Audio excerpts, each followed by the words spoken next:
युवा शब्द का अर्थ है जो उदित हो रहा हो। शक्ति शांति के बिना अनाथ है। किसी भी परेशान आदमी को क्या चाहिए होता है? सहारा।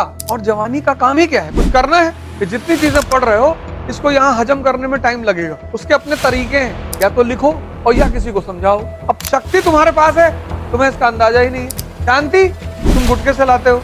आज आईएएस की तैयारी करेगा, कल सीजीएल की करेगा, परसों सीजीएल में देने की सोचेगा। तो तैयारी का पहली आवश्यकता है शांति। अब शक्ति तुम्हारे पास है, तुम्हें इसका अंदाजा ही नहीं है। अब चुनौती अगर नहीं है तो काहे के राजा?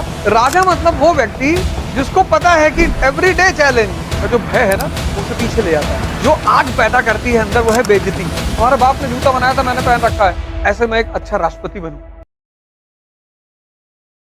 किसी भी परेशान आदमी को सिर्फ क्या चाहिए होता है? सहारा। जैसे लोग बहुत बाहर, मान लो लोग बहुत परेशान है, इनको सहारा ही तो चाहिए। अभी कोई सड़क पर आ जाए लीडर सरकार के खिलाफ, बोलो, पब्लिक देखो उसके पीछे कैसे भागने लगेगी। अब युवा जो अवस्था है तुम्हारी, हमारी, सबकी, युवा शब्द का अर्थ है जो उदित हो रहा हो। सूरज उदित हो रहा है, अभी तुम उदित हो रहे हो, तो जहां पे तुम सबसे ज्यादा स्थिर होगे वहीं सबसे ज्यादा रोशनी निकलेगी। सुबह ज्यादा रोशनी सूरज की नहीं है, ना ढलते वक्त ज्यादा रोशनी, दोपहर में, बीच में स्थिर है। शक्ति शांति के बिना अनाथ है। शक्ति शांति के बिना अनाथ है, और दिशा के बिना निरर्थक है।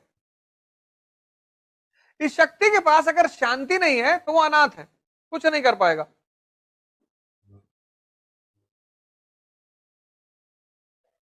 आज आईएएस की तैयारी करेगा, कल सीजीएल की करेगा, परसों सीडीएस भी देने की सोचेगा। और अगर शक्ति के पास दिशा नहीं है तो निरर्थक है, यूजलेस।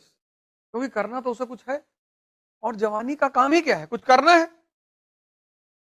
लेकिन कुछ करने के लिए स्थिर होना पड़ेगा, क्योंकि तुम किसी भी फील्ड में जाओगे चुनौती बराबर रहेगी। तुम किसी भी चीज की तैयारी करो, कोई एक नौकरी बताओ जहां स्ट्रगल नहीं है। तो तैयारी का पहली आवश्यकता है शांति। जैसे आईएएस की तैयारी जो आदमी करने आए, वो 2 साल का प्लान बनाकर आए। यानी अक्टूबर में एडमिशन लिए, बोले हमको इसी बार निकालना है, तो तुम मई से तैयारी कर लो, मई से मई में तैयारी करके दे दो। इस 2 साल, इस तैयारी को 2 साल चाहिए, चाहिए ही चाहिए। पहला साल जब आप कोचिंग में पढ़ते हैं और चीजों को हजम करते हैं, सेव करते हैं यहां पे, क्योंककि वो सेव करना चुनौती है। ईस्ट इंडिया कंपनी और भारत के राज्य, तो ईस्ट इंडिया कंपनी 1765 में बंगाल पे कब्जा कर लेती है, इलाहाबाद की संधि। बक्सर तो 64 में, 65 में इलाहाबाद की संधि। तो इलाहाबाद की संधि के बाद उसका बंगाल पे कब्जा, उसके बाद वो कोई कांड नहीं करती। उसके बाद वो क्या करती है? बंगाल को कंसोलिडेट करती है, जो कब्जा किया है उसको कंसोलिडेट करती है, तब दूसरी जगह निगाह लगाती है वो। मराठा ये नहीं कर पाए, मराठा कब्जा किए, लूटे, निकले, इसलिए मराठा भारत में साम्राज्य नहीं बन पाए। हराए वो सबको, चौथ वो सबसे लिए, सरदेशमुखी वो सबसे लिए, लेकिन वो साम्राज्य नहीं बन पाए, क्योंकि उन्होंने कंसोलिडेशन नहीं किया। और टाइम कंसोलिडेशन में लगता है कि जितनी चीजें पढ़ रहे हो इसको यहां हजम करने में टाइम लगेगा। उसके अपने तरीके हैं, या तो लिखो और या किसी को समझाओ। अभी मैं इस क्लास में कह दूं कि अमेरिकी क्रांति की कहानी सुनाओ मुझे, तो शायद ही कोई आदमी हो जो खड़ा होकर सुनाएगा। जितना मैंने पढ़ाया उसका एक लड़की को तैयार है, वो भी 20%। तो तुम अपनी हालत सोचो, तुम्हारी क्या हालत होगी। इसीलिए तो तुम कोचिंगों को, टीचरों को जिम्मेदार ठहराते हो, पढ़ाया ही नहीं। तुम हजम नहीं करना चाहते, अपने जगह पे तो तुम आम ही नहीं करना चाहते। सिर्फ एक लड़की ने कहानी सुनाई, वो भी 20%। बट बहुत अच्छा, तुम आज गीता लेके जाना, लाए हैं।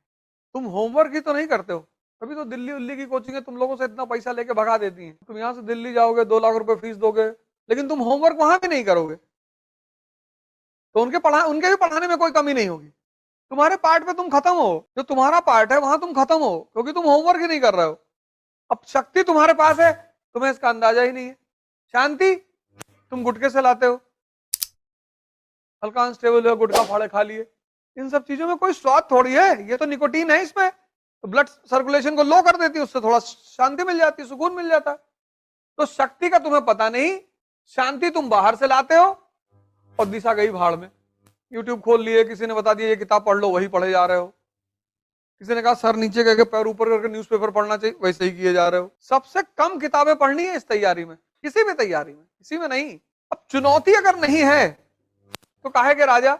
राजा मतलब वो व्यक्ति जिसको पता है कि एवरीडे चैलेंज, और चपरासी मतलब वो व्यक्ति जो अपने जीवन में चुनौती चाहता ही नहीं। कहता भैया हमको शांति चाहिए, भैया हम शांति से जिंदगी बिताएंगे, भैया हमें किसी लड़ना नहीं, भैया झगड़ना नहीं है। और आज का जमाना तो और खतरनाक है, सोशल मीडिया। तुम एक वीडियो बना के डाले, थोड़ा सा तुम्हारा नाम होने लगा, हमला शुरू हो गया चारों तरफ से, ये बोल दिया, अडवाणी जी को बोल दिया पुजारी बना दो। इंसान का जो भय है ना, वो उसे पीछे ले जाता है। तुम कभी मोती झील वाले पार्क में घूमो तो वहां जो पत्थरों पे लाइनें लिखी उनको पढ़ना कायदे से, अरबों अरबों रुपए की लाइन है, वो सब विवेकानंद के स्टेटमेंट्स हैं। वो विवेकानंद पार्क ही है, वो सारे स्टेटमेंट विवेकानंद के हैं। मैं उस प्रभु की सेवा करता हूं जिसे अज्ञानी लोग मनुष्य कहते हैं। तुम भगवान हो सब, तुम अपने आप को लल्लन मान बैठे हो कि भैया हम तो लल्लन है। इमेंस पोटेंशियल जो आग पैदा करती है अंदर, वो है बेइज्जती। अब जब तुम्हारी बेइज्जती ही नहीं होगी, सीनेटर ने कहा कि मोची के लगे हो तुम, तुम्हारे बाप ने जूता बनाया था, मैंने पहन रखा है, और बहुत अच्छा जूता बनाया था। उसने कहा थैंक यू सर, मेरे पिता की तारीफ करने के लिए मैं आपको धन्यवाद देता हूं। मैं कोशिश करूंगा कि जैसे मेरे पिता एक अच्छे मोची थे, ऐसे मैं एक अच्छा राष्ट्रपति बनूं, जिससे आज आप मेरे पिता के तारीफ कर रहे हो एक अच्छे मोची होने की, ऐसे कल तुम्हारे बच्चे मेरी तारीफ करें एक अच्छा राष्ट्रपति होने की। पूरा सीनेट खड़े।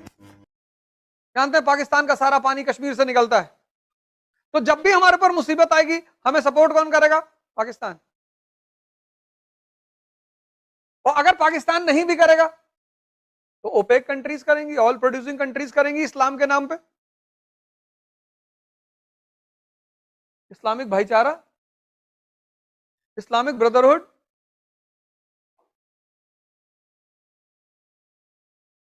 है? अब मोदी जी ने कहा तुम्हारी मदद कोई नहीं करेगा। हम बताते हैं ना कैसे, कोई ब्रदरहुड नहीं होता।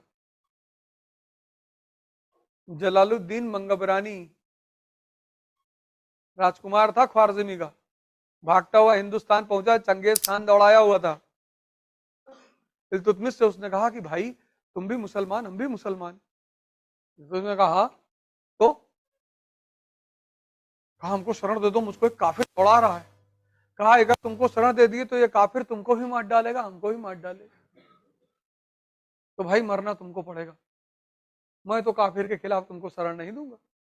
राजाओं के लिए नहीं, राजा इसका इस्तेमाल करते हैं। हाँ, वो इसका इस्तेमाल करते हैं, मानते नहीं वो। सब में है ये, ऐसा नहीं कि हिंदुइज्म में है। यहां जातिवाद है, वहां संप्रदायवाद है, संप्रदाय है। किसी सुन्नी से अहमदिया की तारीफ कर दो, कोई सुन्नी मुसलमान उससे अहमदिया की तारीफ कर दो, देखो बस चलो तुमको दो चांटा मार भी दे। तुमको ये लगता है कि तुम ये सब हिंदुइज्म में, सब में है, सिखों में है। हाँ, जहां अमीरी ज्यादा वहां दिखाई कम पड़ता है। जहां जैसे तुमको लगता हो कि जो बड़े बड़े घर हैं ग्रीन पार्क की तरफ, वहां झगड़ा नहीं होता। झोपड़पट्टी में तुम्हें डेली झगड़ा दिखाई पड़ता है कि आदमी ने औरत का बाल पकड़ रखा है, लड़का कुकर लिए खड़ा है, तो तुम्हें लगता है कि यार गरीबी में झगड़ा बहुत होता है। अमीरी में भी होता है, लेकिन अमीरी में क्या होता है कि माता जी लंदन में, पापा न्यूजीलैंड में, लड़का अमेरिका में, जब घर में कोई है ही नहीं तो झगड़ा कहां से होगा। अमीरी जो है वो झगड़े को छिपा लेती। इसलिए किसी को तुम अपना दोस्त मत मानना। अगर सुग्रीव की बीवी नहीं फंसी होती तो राम का साथ वो कभी नहीं देते। इसलिए भगवान राम को जितना प्यार हनुमान जी से है, क्योंकि हनुमान जी को कोई मतलब नहीं है राम जी से, कोई इंटरेस्ट नहीं है। हनुमान जी का क्या फंसा हुआ? कुछ भी नहीं, ना उन्हें राज्य चाहिए, ना उनकी पत्नी है, वो है प्रेम। तो भगवान राम ने अपने को ही दे दिया हनुमान को।